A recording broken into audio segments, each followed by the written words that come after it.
Assalamualaikum dan selamat sejahtera.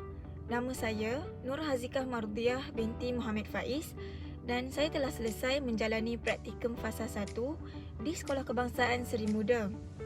Video ini saya hasilkan untuk berkongsi amalan terbaik yang telah saya lakukan sepanjang praktikum serta menjawab persoalan mengapa saya layak mendapat cemerlang praktikum. Jadi, dalam video ni saya akan menyentuh beberapa perkara penting yang telah saya laksanakan, termasuklah portfolio praktikum, amalan PDP, inovasi dalam pengajaran, serta projek dan sumbangan saya di sekolah. Pertama sekali, mari kita lihat portfolio praktikum saya. Portfolio ini merangkumi 3 komponen penting. Yang pertama, praktikum. Yang kedua, rancangan pengajaran harian dan yang ketiga, pentaksiran. Jadi semasa praktikum, saya telah diberikan peluang untuk menjalankan pengajaran dengan bimbingan guru pembimbing. Saya juga telah menyiapkan RPH yang menyeluruh, merancang aktiviti-aktiviti yang menarik dan relevan untuk membantu murid memahami konsep yang diajarkan. Seterusnya, setiap RPH yang saya buat, saya pastikan ia selaras dengan DSKP dan objektif pembelajaran yang ditetapkan. Selain itu, dalam pentaksiran, saya telah menggunakan pelbagai bentuk penilaian untuk mengukur kemajuan murid. Antaranya adalah saya laksanakan ujian, penilaian berasaskan projek serta penilaian kendiri.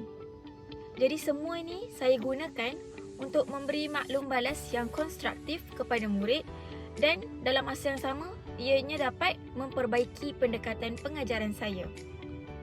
Seterusnya, dalam aspek amalan terbaik pengajaran dan pembelajaran iaitu PDP, saya telah mengamalkan beberapa pendekatan yang terbukti berkesan.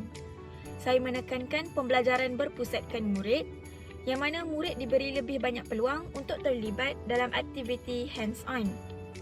Selain itu, saya juga mengintegrasikan teknologi dalam PDP seperti penggunaan aplikasi pembelajaran dalam talian, iaitu contohnya macam Quizizz, Canva dan sebagainya, yang mana ia dapat memudahkan murid untuk mengakses bahan pembelajaran di luar waktu kelas. Jadi, realitinya, pendekatan ini bukan sahaja dapat menarik perhatian murid, malah dapat meningkatkan kefahaman mereka terhadap subjek yang diajar, iaitu kalau contoh saya mengajar subjek pendidikan Islam dan bahasa Arab. Baik, bercakap tentang inovasi pula, saya telah mencipta beberapa bahan bantu mengajar, iaitu BBM, yang menarik minat murid untuk meningkatkan penglibatan mereka dalam PDP. Salah satu contoh inovasi yang saya gunakan ialah BBM ataupun kaedah pengajaran yang melibatkan aplikasi pembelajaran, permainan interaktif ataupun pembelajaran visual. Saya juga menggunakan kaedah pengajaran yang melibatkan aktiviti kreatif seperti perbincangan kumpulan dan pembentangan. Untuk memastikan pengajaran saya lebih berkesan, saya juga telah menggunakan beberapa bahan bantu mengajar seperti video, peta iting dan bahan maujud yang berunsurkan permainan, yang mana BBM ni dapat membantu murid memahami konsep yang lebih kompleks.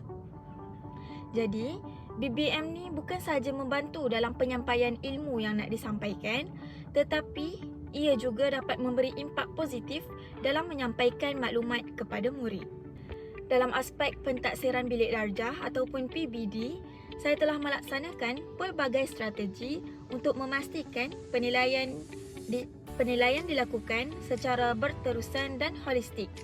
Saya menggunakan penilaian berasaskan formatif, di mana saya sentiasa memberi maklum balas secara individu kepada murid-murid untuk memperbaiki hasil pembelajaran mereka.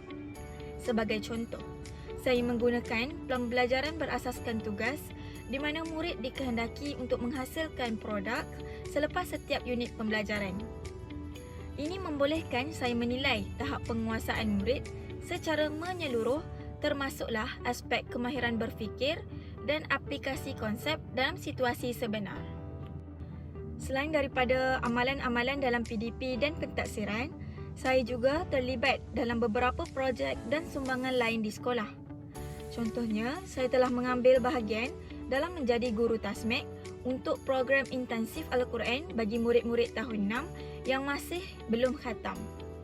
Saya juga turut memberi sokongan dalam pelaksanaan program-program sekolah, contohnya program keusahawanan dan sebagainya. Sebenarnya, penglibatan saya dalam aktiviti-aktiviti ini bukan saja dapat memperkaya pengalaman saya sebagai seorang pendidik, tetapi ia juga memberi manfaat kepada murid-murid dan komuniti sekolah. Kesimpulannya, berdasarkan pengalaman dan amalan terbaik yang telah saya terangkan dalam video ini, saya percaya insya-Allah saya layak untuk mendapat cemerlang dalam praktikum fasa 1.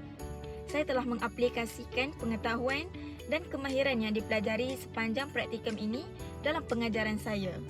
Dan saya sentiasa berusaha untuk meningkatkan lagi mutu pengajaran saya. Baik, terima kasih kerana menonton video ini dan saya berharap ia dapat terus menyumbang kepada dunia pendidikan. Sekian, terima kasih.